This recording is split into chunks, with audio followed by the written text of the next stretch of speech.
The Young Voltaire Human Rights Award honours a person or a group of people no older than 30 at the time of their nomination for an outstanding contribution to action on free speech, human rights or civil liberties, with a particular emphasis on progressing freedom, respect, equality and dignity.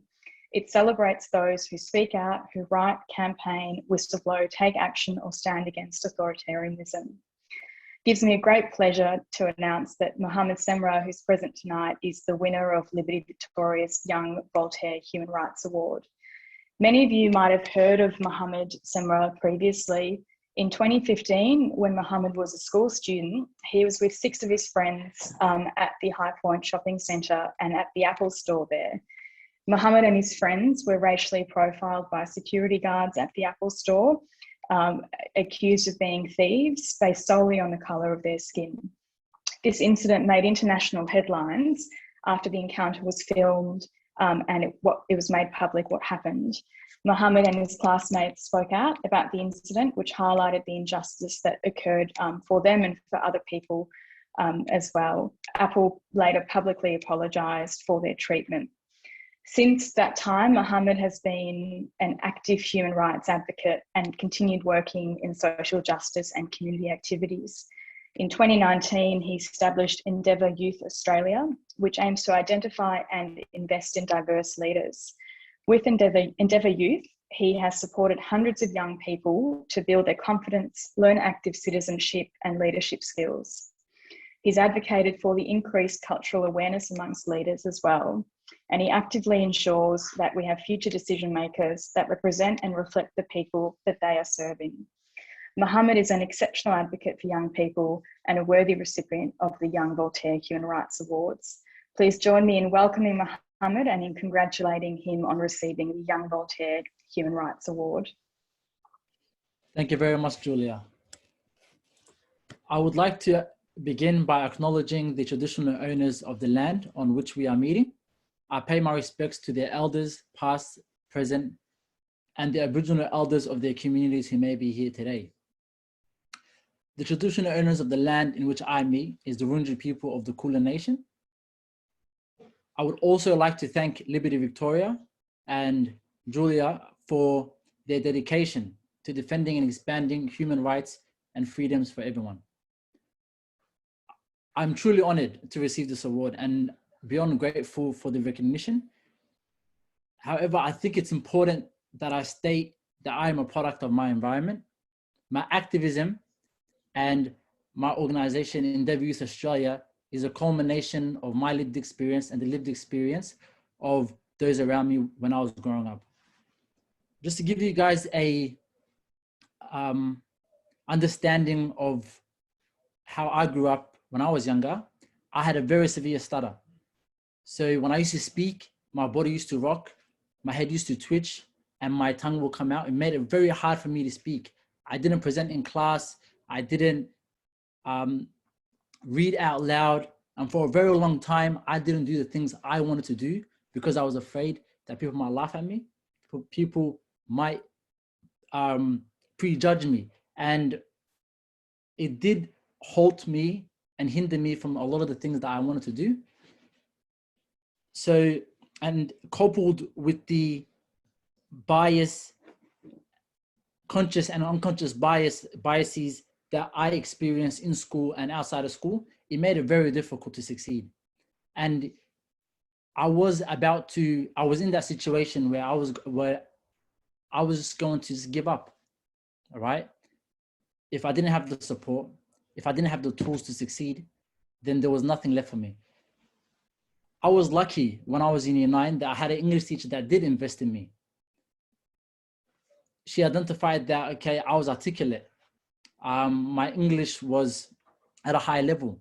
And she told me to join debating. And I was like, how can I join debating if I can't even speak properly? So what she did was she went and sought a speech therapist course for me to attend. The school paid for it. I went for 2 weeks and I learned how to speak from the very beginning. It was an intensive course from 8 a.m. to 4 p.m. And after I had returned to school from going to an intensive course, I had an epiphany. Now I had a second chance to do all the things that I couldn't do. Go into the leadership team, join debating, and be more active in my community. However, it was hard because I had gone through one barrier, which was my stutter. But then I came to realize who I was as a person, and that was an African Australian in a country dominated by whites. In the leadership team at my school, there was never a young person or student from a culturally and linguistically diverse background, which made it very hard for me to enter that position because I didn't see myself, I didn't identify with with the whole, I guess, institution.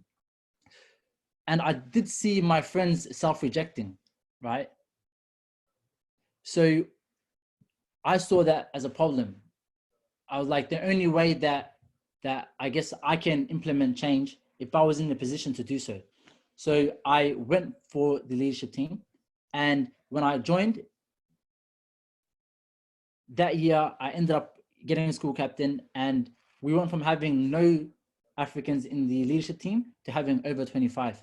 And that was the first time for me where I got to see the impact of taking a step, the impact of starting a precedent. Because sometimes it's hard to be the first because you don't know the reactions you're going to get. You don't know how people are going to receive you.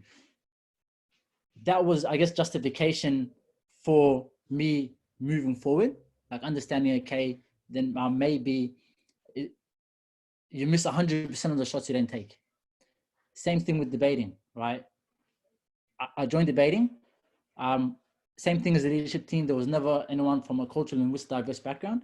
And once I joined, 6 months down, the whole team was now African. And for the first time in our school's history, we went undefeated. So just by taking a step in my school, I got to see, okay, I can change the world, even if it's only the world around me, right? It had such an impact on the school environment. I was in a position where I can give cultural awareness talks to teachers, where I can sit down with the principal and discuss the issues and situations that are happening at the school and outside of the school, and work with the school to try and build that environment of inclusiveness. So I guess what happened in Apple, right? That was after I had gone to the speech therapist course, right? And then once Apple occurred, it was okay. Like, the reason why we decided to record it was this is something that the African community experiences a lot, right? You walk into a store, you get followed. There's a preconceived idea about our behavior and intentions. And it needs to change because we're perceived as aggressive, we're perceived as uneducated, we're perceived as violent. When I go out in public, I have to be extra friendly. I have to make sure I'm smiling all the time, because if I'm sad one day or if I have a bad day, then someone else is going to feel uncomfortable. So I guess through Endeavour Youth Australia, what we're trying to do is change the narrative. And that all starts with schools. That all starts with building a safe environment where kids can come to school and not have to carry the excess luggage that their community does. And through mentoring, through opportunity, and through support, anyone can achieve great things. And I'm a product of that. I'm an example of that. And for me, I feel like it's very important that I'm now in a position to impact change. And if I have the opportunity to do so, then I feel obliged to do it. And I owe so much to my mother.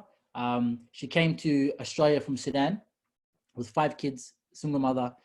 She raised us with the notion that if you're ever in a position to help somebody, you're obliged to do so. And I have tried to live by that my whole life. So thank you very much for acknowledging the work that we do. There's still a lot more work to be done. And yeah, I'm beyond grateful. Thank you very much.